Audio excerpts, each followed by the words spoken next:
So imagine realizing that you are basically financing your own destruction, Yeah, just day by day, on this relentless installment plan that you literally cannot cancel. it's a terrifying thought. Right, because every tiny transaction feels, somewhat manageable in the moment. It's just one more charge. But it is quietly, inevitably bankrupting your entire existence. Which is exactly where we're starting today. Exactly. Today, for our deep dive, we are opening a stack of raw, completely handwritten workbook notes from someone who was trapped in that exact cycle, just fighting for their life. The primary source here is incredible. It really is. You can practically see the pen pressing hard into the lined paper. There are these heavy crossouts, aggressively underlined It's words. a visceral document. Yeah.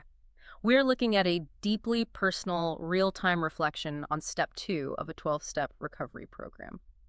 And, the vulnerability in these pages is just staggering. We're really getting a front row seat to the actual psychological mechanics of how a human being transitions out of the absolute depths of addiction. Which is not an easy transition. No, not at all. And to give you a sense of where we are in this journey, step 1 of this program focuses entirely on admitting powerlessness. It's that crushing realization that your life has just become completely unmanageable. Right, the realization that you're not in control. Exactly. But the notes we're looking at today, they reveal step 2 as the active building phase. So step 1 is staring at the wreckage of your house after a hurricane. Yeah. Step 2 is the agonizing process of figuring out how to lay a completely new foundation. And our mission today is to kind of map out that new foundation, because looking through this writer's reflections, it becomes glaringly obvious that recovery it's not merely about stopping drug use. Which a lot of people assume it is. Right. But honestly, that is almost the easy part, physically speaking. The real work is rewiring a mindset from a state of total chaos to a state of hope and, crucially, teachability. That's a great word for it, teachability. Yeah. And to you listening, I want to say, even if you have never struggled with substance abuse, the concepts wrestled with in the margins of these notes, they're universal. Oh, absolutely. The mechanics of overcoming rigid self-centeredness or, learning how to trust a process when you are absolutely terrified, it's an absolute masterclass in personal transformation. Yeah, if you've ever felt stuck in a destructive loop of your own making, this framework is definitely going to resonate. Perfect. Because the stakes are, they're simply life and death for the writer. But the behavioral loops they describe, they apply to almost any ingrained human habit. Yeah. And that intense focus begins with a really stark, almost brutal confrontation with the reality of active addiction. The workbook notes, they do not soften the blow at all. They use the word insanity to describe the starting line of this step. They define that insanity pretty bluntly, too. It's doing the same thing over and over and expecting different results, knowing that only physical and mental destruction is coming. Yeah, there is absolutely zero romanticizing the lifestyle in these pages. None. The writer zeroes in on a specific psychological state that they call the fixation on the fix. The fixation on the fix. Wow. Right, because in active addiction, the brain's reward circuitry is just completely hijacked. The only thing that matters, the only thing the individual is biologically capable of prioritizing is how and when the next high will come. Right. It just becomes this all-consuming singular focus.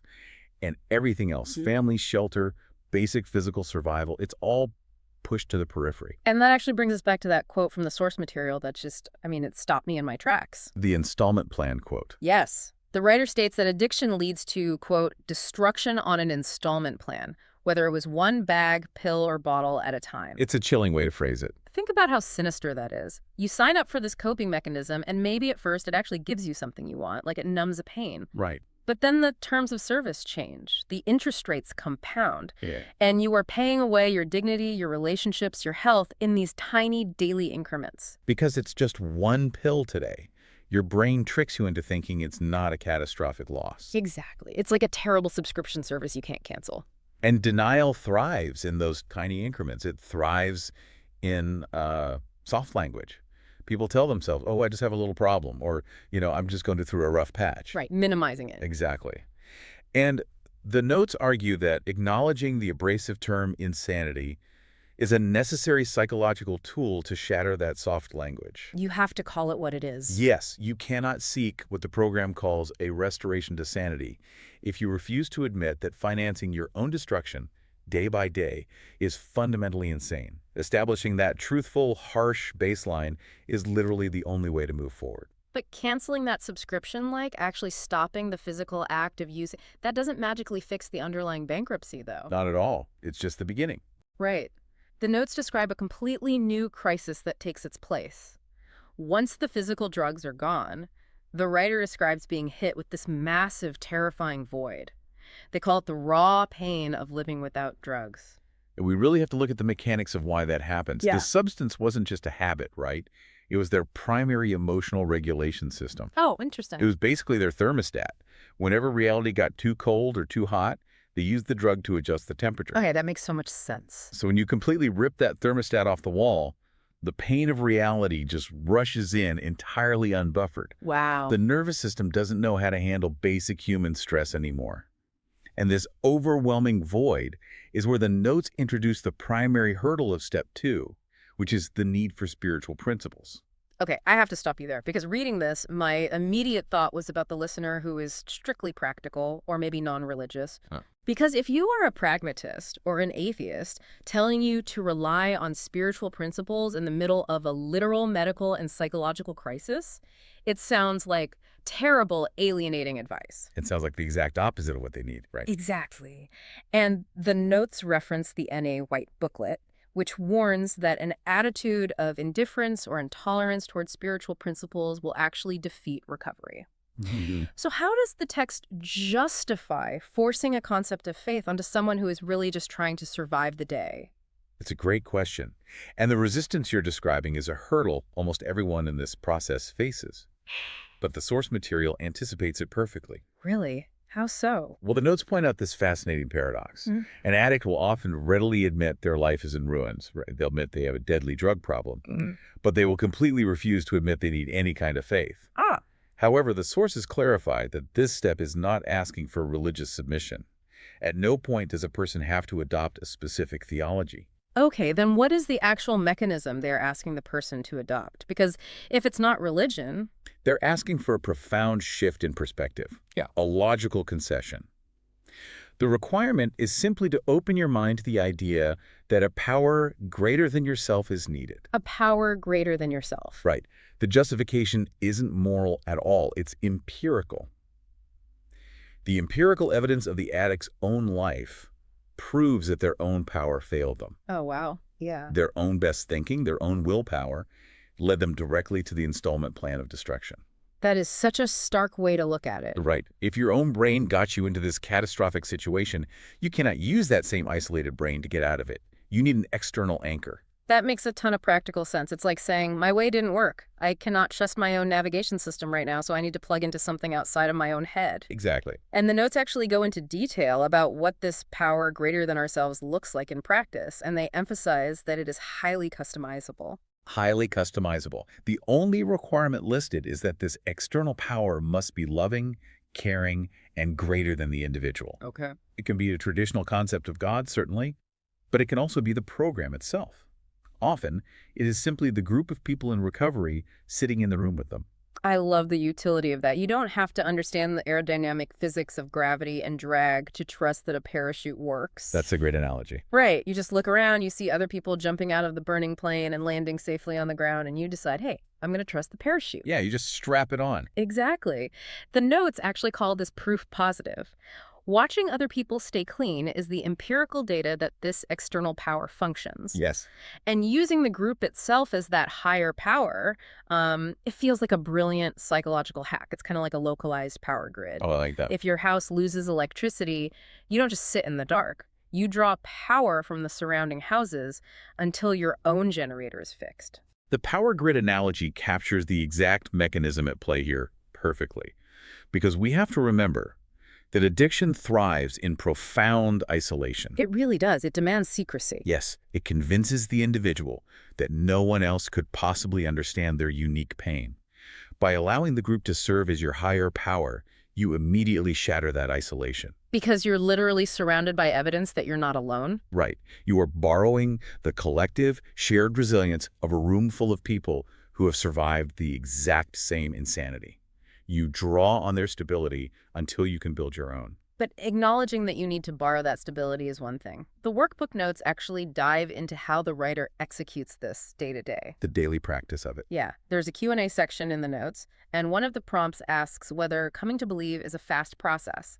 And the writer answers with a very decisive, heavily underlined, false. False, yeah. The timeline of recovery is painfully slow. It is not a lightning bolt of divine intervention. It is a grueling, deliberate, daily practice. It's work. It is work. The notes outline 3 core principles required to maintain this practice, which are often referred to as the HOW principles. HOW, honesty, open-mindedness, and willingness. Honesty, open-mindedness, willingness. I notice the text pushes further too. It states that the true mechanism of change, like the biggest leap in the entire journey, is learning the skill of humility. Yes. And their definition of humility completely flipped my understanding of the word. How so? Well, usually we associate humility with being humbled, right? Or beaten down or subservient. But these notes define humility simply as being teachable. Being teachable. Shifting from a state of defiance to a state of being teachable is a monumental psychological rewiring. It really is. I spent a lot of time thinking about this outside the context of addiction, actually. Okay, what did you come up with? Think about a manager at a company who is failing. Their team is quitting, everything's a mess, but they refuse to listen to feedback because they are utterly convinced their strategy is brilliant. We've all worked for that person. Right. That manager lacks humility. They aren't teachable. But the moment they say, okay, my strategy is failing, show me how to manage better, they've embraced humility. Yeah, that's exactly it. The notes mention that becoming teachable requires letting go of reservations about what other people think, which is huge. Because the ego of addiction is massive, and it constantly masks deep insecurity. That makes sense. Active addiction is fueled by a false sense of absolute control. The addict constantly tells themselves, I can stop tomorrow, or I know how to handle this. Just a total delusion of control. Right. It is a state of supreme arrogance, but it's designed to protect a very fragile core. And when someone is in that arrogant state, they cannot absorb new information because they are convinced they already possess all the answers. So to actively practice open-mindedness and willingness means dismantling that arrogance. Piece by piece. It means pausing on a Tuesday afternoon when everything is going wrong, when the craving is screaming at you, and instead of relying on your old instinct to just numb out, you ask someone else what to do. And that pause, that exact moment of hesitation, is the manifestation of willingness. Wow. Admitting I don't have the answers is the direct antidote to the isolation of the disease. You're finally willing to follow someone else's directions, which opens the door for actual behavioral change. So as this slow, teachable process unfolds day by day, what are the tangible results? Like, how does this restoration to sanity actually manifest in the real world, according to the source material? The notes keep the expectations incredibly grounded. They state that the initial grace is simply the fact that you do not have to use drugs today. Just for today. Right. The compulsion is broken, even if just for a 24-hour window. The evidence of the step working isn't some mystical vision. It is the practical choice to call a sponsor instead of sitting alone in a dark room with your own bad feelings. It's the small actions. Yes. It is the action of making daily meetings a non-negotiable part of your schedule. There is a specific description of the internal emotional shift that I found just fascinating. The writer notes that when the obsession to use drugs finally begins to lift, it feels, quote, foreign, even alien at first. Because the brain is entirely unaccustomed to baseline peace. Imagine the emotional whiplash of that. You wake up, and the monstrous fixation that has consumed every waking thought, dictated every relationship, and drained every ounce of your energy for years is just quiet. It's gone. It makes total sense that silence would feel terrifying and alien to a nervous system that has only known the chaotic noise of chasing the next fix. Exactly. It's the quiet miracle of experiencing a negative emotion like anger, sadness, boredom, and just letting it exist without scrambling to chemically erase it. And synthesizing the entire arc laid out in these pages, we are really looking at a complete behavioral revolution. It operates as a distinct loop. Okay, break that down for us. It begins with the insanity, ignoring the catastrophic consequences, and financing your own destruction. Then, forced by the unendurable pain of living without the coping mechanism, comes the confrontation with reality. Which is step 1. Right. And this leads to the turning point in step 2, admitting powerlessness, acknowledging a higher power, even if it's just the power grid of the group, and becoming teachable. Which culminates in the final stage of the loop, making a new choice. Exactly. The restoration to sanity detail here is emphatically not a permanent cure. It does not mean the urges never return or that life suddenly becomes easy. Because life is never easy. Right. The notes define sanity as accepting life on life's terms, meaning you face reality even when it is unfair or painful. Sanity is having acquired the mental tools to reground yourself whenever the instinct toward insanity flares up. You no longer act on the first destructive impulse. That's the key. Accepting life on life's terms means dropping the exhausting illusion that you can artificially control your environment. We started this deep dive by opening a raw, messy notebook. And inside, we found this highly structured blueprint for escaping a lethal behavioral loop. It's remarkable, really. It requires the immense courage to look at the installment plan of your own destruction, to embrace the humility of becoming a willing student of life, and to trust the unglamorous daily process of making slightly better choices alongside people who understand your pain. And this framework transcends the specific battle of substance recovery. Totally. Whenever you find yourself trapped in a destructive cycle, whether it's a toxic relationship pattern, a career burnout loop, or just a habit that is quietly draining your vitality, the mechanics of step 2 apply. It's universal. Yes. Recognize the compounding interest of your actions. Acknowledge that your current operating system is failing, and allow yourself to become teachable to the wisdom of the people around you. You can always borrow someone else's parachute while you learn how to pack your own. I love that. Before we wrap up, there's one final, incredibly profound thought drawn directly from the end of these handwritten notes. Oh, yes.